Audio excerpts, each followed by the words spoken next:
Operations were back to normal today at New York's JFK Airport, one day after a computer outage created a massive backlog at the British Airways terminal. Crews were forced to write out boarding passes and baggage tags by hand. More than 1,000 passengers were stuck waiting for hours to board flights. At some of the busiest airports, bomb-sniffing dogs are helping to speed up security lines. Their knack for finding explosives is unparalleled. The only problem is there aren't enough of them. Here's transportation correspondent Kris Van Cleave. She sits, and that's how she tells me that she's found explosives.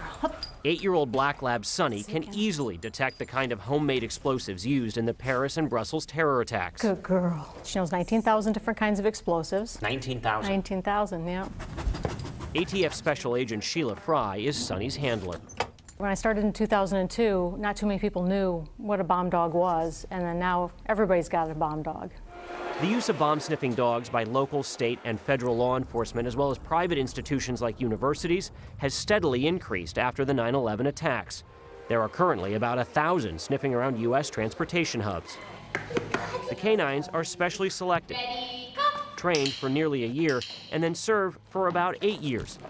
But as demand around the world has increased, U.S. law enforcement has seen the market for available dogs tighten. Good job, buddy. Dr. Cindy Otto runs the University of Pennsylvania's Working Dog Center. It really makes me concerned. I think that we have an obligation to the public to keep us safe, and the dogs we know are the most effective screening tool for explosives.